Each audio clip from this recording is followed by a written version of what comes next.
Say it ain't so. President Trump's immigration crackdown has moved some celebrities to tears. Golden Globe nominee Selena Gomez broke down on Instagram Monday for all the world to see. Let's watch. I just want to say that I'm so sorry. All my people are getting attacked. The children. I don't understand. I'm so sorry. I wish I could do something, but I can't.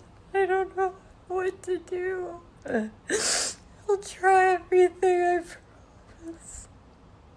It appears that Gomez later deleted the video after facing a social media backlash.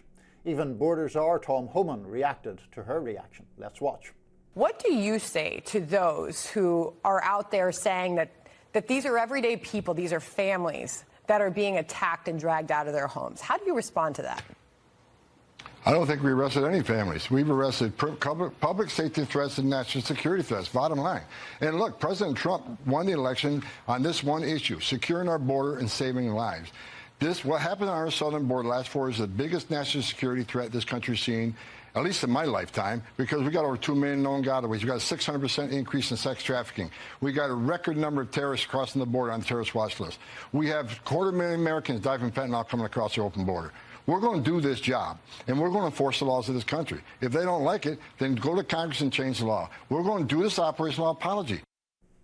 Conservatives are savoring Selena Gomez's tears. Charlie Kirk wrote on X, "My people, aren't you American?" referring to her saying that the Mexicans are her people. Where was the sobbing over the 100,000 dead from fentanyl poisoning? Where were these tears over the 340,000 children who went missing after being trafficked over our border? I guess those Americans weren't your people. Turning Point reporter Savannah Hernandez wrote on X, "Selena Gomez filmed herself ugly crying about the current mass deportations because, of course, the out-of-touch celebrity with zero understanding of how dangerous our country has become is crying for the criminals being deported. How pathetic." Former CNN host Don Lemon jumped in to support Gomez. Let's watch. So now we live in a time where Selena Gomez, even though she is, a wealthy star, she can't have an opinion. She can't post online how she feels about deportations and immigration without being made fun of by the far right or the MAGA folks. What is going on here? This is not what America's about. This is not patriotic. She deserves to be able to have her own opinion. And just like everybody else, just like you folks who are criticizing her, she can state her feelings online, on social media, just like you are. The View co-host Sonny Hostin on Monday also weighed in on the issue of mass deportation. Let's watch. To answer your question, which is this the immigration fix that this country wanted? I think absolutely there are certain people that wanted to see this kind of pain and destruction for a certain group or type of immigrant.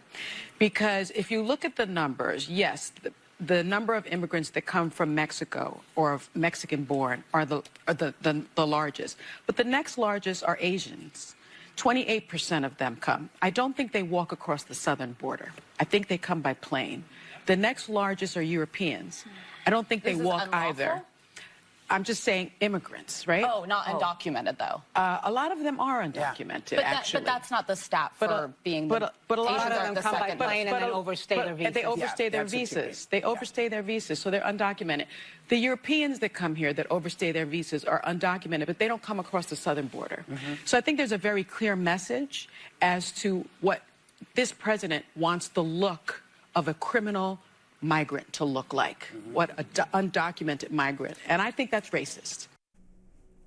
Whew, lots here to grapple with. Actually, what Sonny Hostin was saying there was very interesting. I mean, look, there are plenty of conservatives, by the way, who absolutely want to send back people whose visas are deported, whether they come from any other place in the world. So I think that's a little bit of a misconception. Also, I think it's clearly different, though, people overstaying their visas and the what's happening at the southern border and the impact that is having on towns in the southern border trying to process all those immigrants at once. So it's very different. She's trying to make it into a racism hold on a second. But is it? I mean, in both cases, though, they are in the country illegally, which I think is her point, right? I mean, the conservative argument isn't purely about strains on infrastructure. The Conservative argument is if you're not authorized to be in the country, you shouldn't be in the country. Correct, and many conservatives want to take, as I said, deportation efforts against people who just overstayed their visas as well.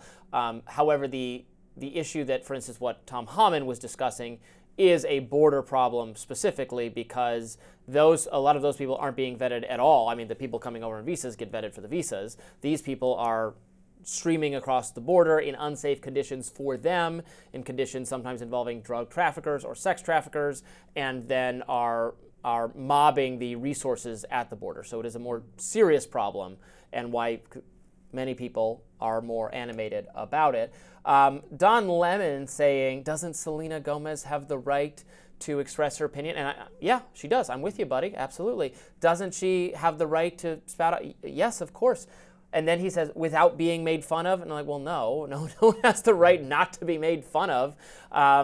She's a rich and powerful celebrity, made a cringe crying video. It was not a good idea, and she got made fun of. Like, that's just how it works. And I've heard conservatives make this argument before, so I will recite it. Like, tears does not make policy. Just because you're crying or sad about something doesn't mean you get to have your way. And that's just the reality we live in. It is true that tears don't make policy and that emotion doesn't make policy.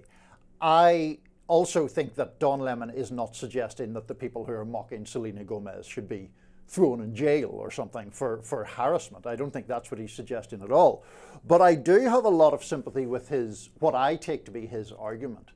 He's someone who gets made fun of a lot. Well, he wants protections for people who get made fun of. Well, he may do, but on the Selena Gomez question, she was expressing genuine emotion and empathy for people who she feels some kind of identification for. Her people. In an earlier essay she had written about the fact that her aunt in the 1970s came to the United States hidden in the back of a truck that crossed the Mexican border.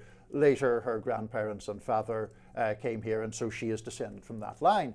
But the broader point, I think, is something that does concern me about the kind of zeitgeist at the moment, which is the idea that empathy or compassion or solidarity are in some fashion signs of weakness, and that those things are there to be mocked.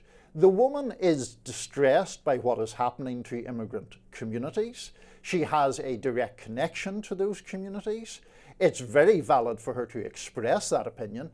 Yes, it doesn't automatically mean she's right, but I think this idea that the expression of empathy is some sort of weak or feeble thing, we have to fight against that. When that bishop was having a go at Trump the other day, a Christian guy popped up on social media talking about how people shouldn't commit the sin of empathy, which I just found the most bizarre phrase I've ever heard.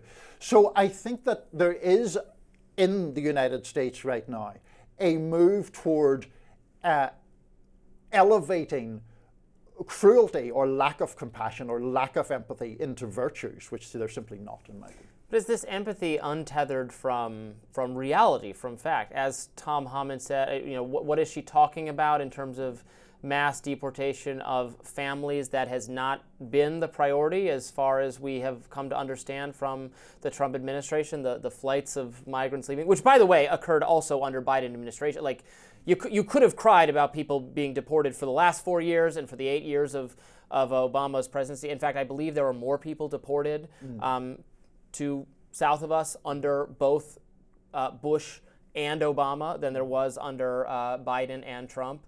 I'll have to double check that later, but this is routine. In fact, a lot of the things that, for instance, AOC was crying about family detention policies, then we found out that many of those policies were in place under Obama. So it seems selective, not having, and I think selective empathy being wielded is something that is being objected to. I, of course, think empathy should be a part of the human experience and should inform our policies. And I do not have any desire to ship back or eject from this country people who are otherwise following the law and who are working and are part of our character.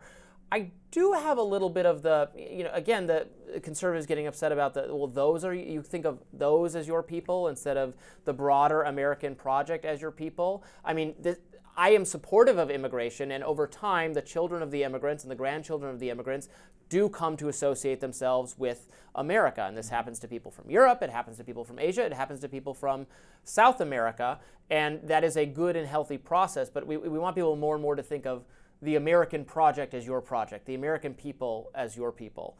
And That's so true. it does strike me as a little, I see where people come from being like, oh, they're your people, huh? Yeah, but I don't think that necessarily forecloses. I mean, I think you can do both. I mean, And shouldn't you have the empathy for people regardless of whether they're your people or not too? Oh yeah, absolutely. But I mean, I think empathy works primarily regarding who you do identify with. That's the nature of it. But I mean, nobody thinks that St. Patrick's Day is some anti-American celebration.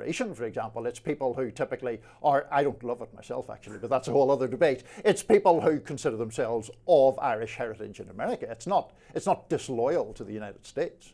I think it's fine to appreciate one's heritage, but there are my people versus the Americans. I don't know, it strikes me as a little funny.